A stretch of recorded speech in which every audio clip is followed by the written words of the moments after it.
Hello everyone from this side Adarsh Kumar. आज हम railway के एनटीपीसी के एग्जाम में पूछे हुए प्रीवियस ईयर क्वेश्चन को सॉल्व करेंगे, जो कि आपका फर्स्ट क्वेश्चन यहाँ पे दे रखा है। ठीक है, इसी प्रकार के बहुत सारे क्वेश्चंस को ले रखे हैं, ठीक है, जिनको हम वन बाय वन सॉल्व करेंगे विथ एक्सप्लेनेशन। ठीक है, तो ये आपका फर्स्ट क्वेश्चन का आपको कमेंट सेक्शन में आंसर करना है कि लोहे पर भाप की से अभिक्रिया से कौन सी गैस उत्पन्न होती है। ठीक है, लोहा जब भाप से अभिक्रिया करता है तो कौन सी गैस का उत्पन्न होता है वो आपको बताना है। ऑप्शन नंबर ए है हाइड्रोजन गैस, बी है ऑक्सीजन, सी है अमोनिया गैस और डी है आपका नाइट्रोजन गैस। कौन सा ऑप्शन यहाँ पे सही होगा?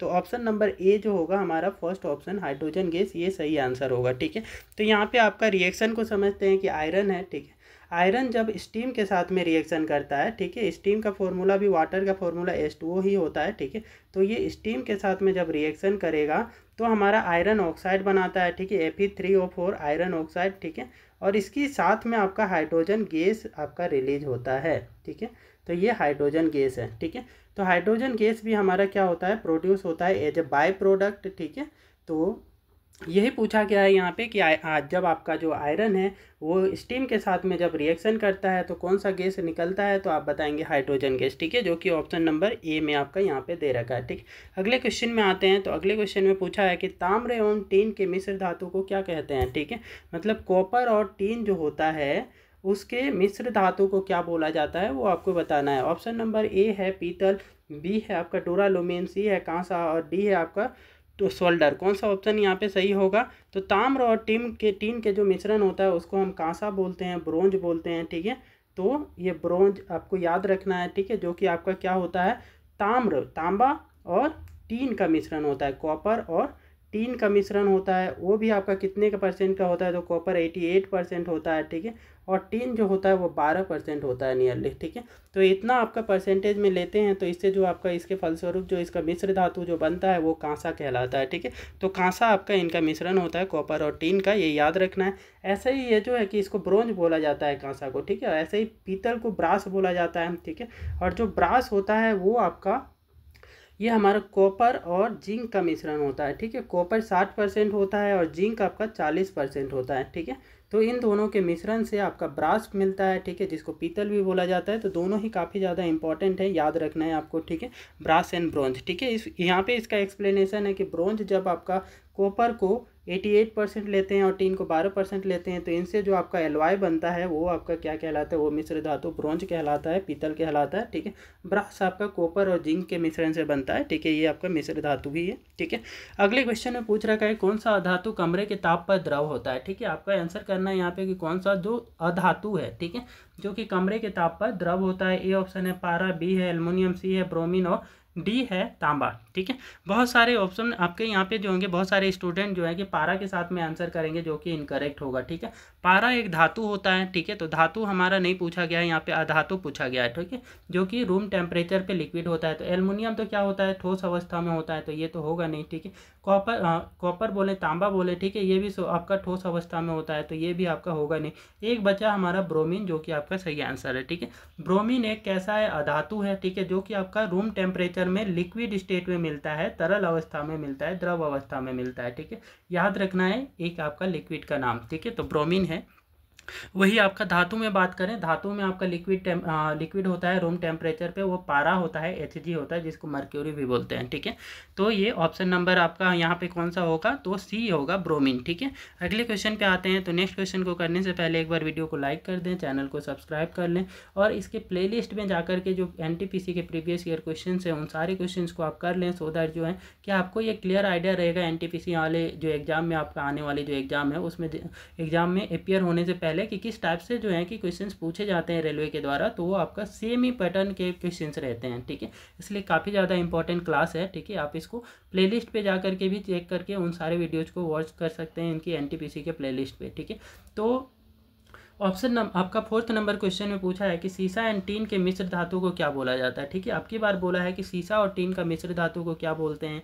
ए है स्टील, बी है उपधातु और सी है गन मेटल और डी है सोल्डर। कौन सा ऑप्शन सही होगा, तो सोल्डर इसके लिए सही आंसर होगा। ठीक है, सीसा और टीन के मिश्र धातु को सोल्डर कहा जाता है, ये फैक्ट याद रखना है। ठीक है, अगले क्वेश्चन की तरफ आते हैं। तो अगले क्वेश्चन में पूछा है कि धातुओं को पीटकर पत्थर बनाना आसान है, ठीक है। धातुओं को पीटा जाता है और पतली पतली चादरों में कन्वर्ट किया जाता है और ये एक आसान प्रोसेस होता है। यह धातु के किस गुणधर्म को बतलाता है, ठीक है। तो पीट करके चादर के रूप में परिवर्तन करना धातुओं को, ये कौन सा गुणधर्म है धातु का, वो आपको बताना है, ठीक है। ऑप्शन नंबर ए है कठोरता, बी है आघातवर्धकता, सी है चालकता और डी है सक्रियता। कौन सा ऑप्शन यहाँ पे सही होगा। तो धातु को पीट करके चादर में परिवर्तन करना, ये धातु का आघातवर्धकता गुण को दर्शाता है, ठीक है। तो ऑप्शन नंबर बी हमारा इसके लिए सही आंसर होगा, ठीक है। कठोरता क्या होता है, कठोरता को हार्डनेस भी बोलते हैं, ठीक है। हार्डनेस जो होता है किसी टाइप में उसमें चेंजेस के लिए अपोज करता है, उसमें प्रतिरोध उत्पन्न करता है, ठीक है। मतलब कि उसमें खरोच नहीं आएगा, ठीक है। जो धातु कठोर होता है उसमें खरोच नहीं आता है, ठीक है। तो वो चीज़ें कठोरता के कारण होती है, ठीक है। चालकता जो होती है वो ऊष्मा की चालकता या फिर इलेक्ट्रिसिटी की चालकता को दर्शाता है। और सक्रियता जो होती है, सक्रियता आपका रिएक्शंस को दर्शाता है कि केमिकल रिएक्शन कितने फास्ट तरीके से कर रहा है, ठीक है। यहाँ पे आपका चादर परिवर्तन के लिए पूछा हुआ था, तो ये आघातवर्धकता गुण के साथ जाएगा, जो कि ऑप्शन नंबर बी में दे रखा है, ठीक है। अगले क्वेश्चन में आते हैं। तो नेक्स्ट क्वेश्चन में पूछा है कि निम्न में से कौन अधातु है। इनमें से आपके 4 ऑप्शन है, अधातु को पहचानना है। फर्स्ट है कोबाल्ट, ठीक है, इसका फॉर्मूला CO होता है, ठीक है। और यहाँ सेकेंड आपका है हाइड्रोजन, जिसको H2 लिखा जाता है। लोहा को Fe लिखते हैं आप, ठीक है। और सोना को Au लिखते हैं। कौन सा आपका जो है कि अधातु है, तो हमारा ऑप्शन नंबर बी हाइड्रोजन जो होता है एक अधातु है, ठीक है। बाकी के कोबाल्ट, लोहा और सोना ये तीनों के तीनों धातु में आते हैं, ठीक है। अगले क्वेश्चन में पूछा है कि इनमें से कौन सी धातु द्रव अवस्था में पाई जाती है। अब की बार धातु पूछा गया है जो कि रूम टेम्परेचर पे द्रव अवस्था में पाया जाता है। ऑप्शन नंबर ए है लोहा, बी है मर्क्यूरी, सी है चांदी और डी है अन्य। कौन सा ऑप्शन सही होगा। तो लोहा तो सॉलिड अवस्था में मिलता है ना, ठोस अवस्था में, तो ये तो होगा नहीं। चांदी भी ठोस अवस्था में होता है। सिर्फ मर्क्यूरी जो होता है वो आपका क्या होता है, लिक्विड टेम्परेचर पे होता है, रूम टेम्परेचर पे, जिसका आपका फॉर्मूला आपका Hg होता है। इसको पारा भी कहा जाता है, ठीक है। तो पारा पूछ बोले या फिर मर्क्यूरी बोले तो यही आपका वो धातु है जो कि रूम टेम्परेचर पे लिक्विड स्टेट पे होता है। हमारा ऑप्शन नंबर इस क्वेश्चन के लिए बी सही है, ठीक है। अगले क्वेश्चन पे आते हैं। तो नेक्स्ट क्वेश्चन को यहाँ पे पूछ रखा है कि निम्न में से किस धातु को केरोसिन में डुबा के रखा जाता है, ठीक है। वो धातु को पहचानना है जिसको आपको केरोसिन में डुबो के रखा जाता है। तो ए है सोडियम, बी है मैग्नीशियम, सी है जिंक और डी है सभी। कौन सा ऑप्शन यहाँ पे सही होगा। तो यहाँ पे हमारा सोडियम सही होगा, ठीक है। सोडियम और पोटेशियम 2 ऐसे धातु हैं, ठीक है, जिनको हम केरोसिन में डुबो के रखते हैं, क्योंकि ये काफ़ी ज़्यादा रिएक्टिव आपका धातु होते हैं। ये रिएक्शन करके आग लग जाती है इसमें, ठीक है, जब ये मॉइस्चर के कांटेक्ट में आता है। जैसे कि मैं सोडियम ले लूँ, सोडियम का फॉर्मूला Na होता है, ठीक है। जब ये आपका क्या है कि H2O के कांटेक्ट में आता है, नमी के कांटेक्ट में आता है, तो इन दोनों के बीच में रिएक्शन होता है। रिएक्शन के फलस्वरूप जो आपका यहाँ पे प्रोडक्ट मिलता है वो सोडियम हाइड्रोक्साइड मिलता है और इसी के साथ में आपका H2 गैस निकलता है, ठीक है, हाइड्रोजन गैस। और ये जो हाइड्रोजन गैस है ये एक ऊष्माक्षेपी अभिक्रिया होता है। तो ऊष्मा जो उत्पन्न होती है इस अभिक्रिया के फलस्वरूप, उसके ऊष्मा से ये हाइड्रोजन गैस जलता है और इसमें आग लग जाती है, ठीक है। तो इसके लिए एक्सटर्नली आपका कोई इग्निशन टेम्परेचर नहीं देना होता है। जो ऊष्मा इसमें उत्पन्न होती है इस अभिक्रिया के फलस्वरूप, इसके बाई प्रोडक्ट के इसका बाई प्रोडक्ट जो हाइड्रोजन है उसी तापमान की वजह से जलना स्टार्ट हो जाता है, जिस वजह से सोडियम में आग लग जाती है जब उसको खुले में छोड़ते हो, क्योंकि खुला में तो नमी होता ही है, ठीक है, और पानी में भी कांटेक्ट में आता है तब भी उसमें क्या है कि H2O मिल जाता है, तो रिएक्शन करके उसमें आग लग जाती है, ठीक है। तो इसलिए इसको हम क्या करते हैं, सोडियम हो या पोटेशियम हो, इसको केरोसिन में डुबो के रखते हैं, ठीक है। दोनों ही आपका सेम टाइप ऑफ रिएक्शन दिखाता है, ठीक है। यहाँ पे सिर्फ सोडियम ऑप्शन था तो इसलिए सोडियम सिर्फ सही होगा, ठीक है। सोडियम और पोटेशियम दोनों होता तो सोडियम और पोटेशियम दोनों ही सही होते हैं, ठीक है।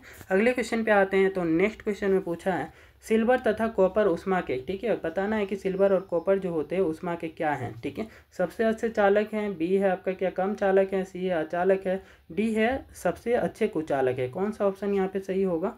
तो ऑप्शन नंबर ए सही होगा, सबसे अच्छे चालक हैं, ठीक है। जो सिल्वर होता है इसका फॉर्मूला Ag होता है और कॉपर का फॉर्मूला जो होता है वो Cu होता है, ठीक है। ये दोनों ही ऊष्मा के बहुत अच्छे चालक होते हैं, ठीक है, याद रखना है ये, ठीक है। ऑप्शन नंबर ए हमारा सही होगा।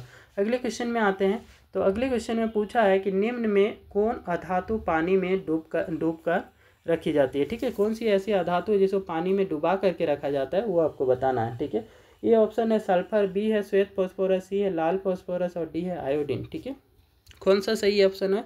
तो तो श्वेत फास्फोरस, ठीक है। श्वेत फास्फोरस याद रखना है कि ये एक अधातु है जिसको हम पानी में डुबा के रखते हैं, क्योंकि ये खुले में छोड़ देने से इसमें आग लग जाती है, ठीक है। जो हमारा वायुमंडल का जो तापमान होता है, ठीक है, 25 डिग्री सेल्सियस, 26 डिग्री सेल्सियस, ठीक है, ये इस तापमान पे जलने लगता है श्वेत फास्फोरस। व्हाइट फास्फोरस जो है आग लग जाती है, यही इसका इग्निशन टेम्परेचर होता है जिसमें ये आग लग पकड़ लेता है। इसी वजह से इसको हम क्या करते हैं, पानी में डुबा के रखते हैं ताकि इसमें आग ना लगे, ठीक है। ये किसी के शरीर में गिर जाता है या फिर कहीं पे भी गिर जाता है तो खुले वातावरण में जो जितना टेम्परेचर होता है वो इसके आग लगने के लिए काफ़ी है। ये उसी तापमान का यूज करके इसमें आग लगती है, इसलिए हम इसको पानी में डुबा के रखते हैं, ठीक है। ये फैक्ट याद रखना है श्वेत फास्फोरस के बारे में, ठीक है। अगले क्वेश्चन में आते हैं। तो नेक्स्ट क्वेश्चन में पूछा हुआ है आभूषण बनाने वाला सोना होता है, ठीक है। जो आभूषण हम बनाने के लिए जो सोने का यूज करते हैं वो सोना कितना कैरेट का होता है, ठीक है। ए बोला है 22 कैरेट का, बी है 24 कैरेट का, सी है 16 कैरेट का और डी है 23 कैरेट का। कौन सा ऑप्शन यहाँ पे सही होगा?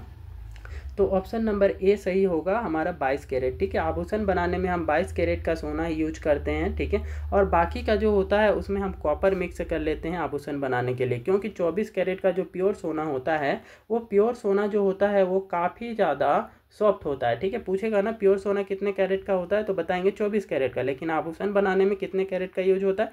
22 कैरेट का। ऐसा क्यों? तो ऐसा इसी वजह से क्योंकि जो 24 कैरेट का प्योर जो सोना होता है वो काफ़ी सॉफ्ट होता है, ठीक है, काफ़ी नर्म होता है। तो उसको आप आसानी से, इतना फ्लेक्सिबल होता है ना, इतना लचीला होता है कि उसको सोना का आसानी से मोड़ा जा सकता है, ठीक है। इसीलिए आपका प्योर सोना का हम ये नहीं बनाते हैं, इसमें आपका कुछ अमाउंट में कॉपर मिला लेते हैं और ये इसके मिश्र धातु से बनाया जाता है आपका आभूषण, ठीक है। तो 24 कैरेट का सोने का यूज आभूषण बनाने में किया जाता है, ठीक है। अगले क्वेश्चन में आते हैं। तो नेक्स्ट क्वेश्चन में पूछा है कि निम्न में से कौन सी धातु तार के रूप में उपलब्ध है, ठीक है। कौन सा वो धातु है जिसका तार के रूप में यूज किया जाता है वो बताना है आपको, ठीक है। एक बार वीडियो को लाइक कर देंगे और चैनल को सब्सक्राइब कर लेंगे, ठीक है। फर्स्ट ऑप्शन है कैल्शियम, बी है मैग्नीशियम, सी है कॉपर और डी है लेड। कौन सा ऑप्शन यहाँ पे सही होगा? यहाँ पे जो करेक्ट ऑप्शन है हमारा जो कॉपर होगा, ठीक है। कॉपर और एल्युमिनियम दोनों का हम घरों में क्या करते हैं, तार के जैसा ही उपयोग करते हैं, ठीक है। तो ये काफ़ी सिंपल क्वेश्चन था, कॉपर आपका आंसर सही होगा, ठीक है, ऑप्शन नंबर सी। अगले क्वेश्चन में ये कि भूपर्पट्टी में स्वतंत्र अवस्था में पाई जाने वाले धातुएं निम्नांकित में से कौन है, ठीक है। यहाँ पे भूपर्पट्टी के पृथ्वी के जो ऊपर की परपट्टी है उसमें स्वतंत्र अवस्था में पाई जाने वाली जो धातु हैं वो कौन सी है वो बताना है, ठीक है। ए ऑप्शन है सिल्वर, बी है मैग्नीशियम, सी है एल्युमिनियम और डी है जिंक, ठीक है। ये तत्वों के एलिमेंट के सिंबल आपको पहचानना आना चाहिए, ठीक है। तो ये इनके सिंबल हैं, ठीक है। फर्स्ट आपका किसका है तो सिल्वर का है, ठीक है। तो ये सिल्वर होगा। Mg जो होता है वो मैग्नीशियम का होता है, ठीक है, ये याद रखना है, ठीक है। और Al जो होता है एल्युमिनियम का होता है, ठीक है। और जिंक जो होता है, Zn जो होता है वो आपका जिंक का होता है, ठीक है। तो ये आपके तत्व हैं। तो इनमें से कौन फ्री अवस्था में मिलता है तो हमारा सिल्वर और गोल्ड, ठीक है। सिल्वर यहाँ पे ऑप्शन है तो ऑप्शन नंबर ए आपका सही होगा, ठीक है। सिल्वर फ्री अवस्था में मिलता है, ठीक है। ऐसा ही गोल्ड भी होता है तो गोल्ड भी आपका फ्री अवस्था में पाया जाता है, ठीक है। तो ऑप्शन नंबर ए इसके लिए सही आंसर है। अगले क्वेश्चन में पूछा है कि मैग्नीशियम के दहन से जो उत्पादक बनते हैं वह है, ठीक है। मैग्नीशियम का जब दहन करते हैं तो उसके फलस्वरूप जो उत्पादक बनता है वो क्या है? अम्लीय है, उदासीन है, सी क्षारीय है, डी सभी है, ठीक है। कौन सा ऑप्शन सही होगा? तो हम जब भी मैग्नीशियम को जलाते हैं, ठीक है, Mg होता है मैग्नीशियम, ठीक है, इसको ऑक्सीजन के प्रेजेंस में जलाते हैं तो इसके फलस्वरूप मैग्नीशियम ऑक्साइड बनता है, ठीक है। तो मैग्नीशियम ऑक्साइड जो होता है एक धातु का ऑक्साइड होता है और किसी भी धातु का ऑक्साइड हो गया वो क्षारीय प्रकृति का होता है, ये याद रखना है, ठीक है। धातु का ऑक्साइड क्षारीय प्रकृति का होता है, इसी वजह से जो मैग्नीशियम के दहन के बाद जो ऑक्साइड मिलता है, जो उत्पाद मिलता है वो क्षारीय प्रकृति का होगा। ऑप्शन नंबर सी सही होगा, ठीक है। और जो भी आपका नॉन मेटल के ऑक्साइड होते हैं वो अम्लीय प्रकृति के होते हैं, जैसे कि किसी का भी ले लो, है ना, कि कोई भी नॉन मेटल का ऑक्साइड ले लो, नाइट्रोजन ऑक्साइड, ठीक है, नाइट्रोजन ऑक्साइड ले लो, ठीक है, कार्बन डाइऑक्साइड ले लो, ये सब आपके अम्लीय प्रकृति के होंगे, ठीक है। तो यहाँ पे आपका क्योंकि वो अधातु के हैं, लेकिन धातु का जैसे ही बात करें धातु का ऑक्साइड क्षारीय प्रकृति के होते हैं, ये याद रखना है। धातु के बारे में और फैक्ट याद रखना है कि धातु का कार्बोनेट भी आपका क्षारीय प्रकृति का होता है, धातु का बाइकार्बोनेट भी क्षारीय प्रकृति का होता है, ठीक है। तो ये चीज़ें धातु से रिलेटेड पूछे तो क्षारीय प्रकृति के साथ आपका आंसर जाना चाहिए, ठीक है। तो जो कि ऑप्शन नंबर सी में हमारा इसमें दे रखा है, ठीक है। अगले क्वेश्चन में आते हैं। तो नेक्स्ट क्वेश्चन में पूछा है कि जब प्रतिरोधक श्रेणी क्रम में संयोजित होते हैं तब कुल प्रतिरोधकता होती है, ठीक है। जब प्रतिरोधक को हम श्रेणी क्रम में जोड़ते हैं तो प्रतिरोधकता कुल क्या होती है, ठीक है। तो RS में सीरीज में जब जोड़ते हैं तो उसके लिए फॉर्मूला जो होता है R1 + R2 + R3। तो जितने भी रजिस्टेंस होते हैं उनको हम डायरेक्टली उठा के जोड़ लेते हैं, ठीक है। अब डायरेक्टली उठा के जोड़ोगे तो ये प्रतिरोधकता क्या होगी, बढ़ेगी, ठीक है। तो ऑप्शन नंबर ए के साथ आंसर आपका जाएगा, ठीक है, बढ़ती है, ठीक है। तो ऑप्शन नंबर ए इसके लिए सही आंसर होगा, ठीक है। तो ये वीडियो अच्छी लगी है, क्लास अच्छी लगी है तो कृपया वीडियो को लाइक करें, शेयर करें और चैनल को सब्सक्राइब कर लें।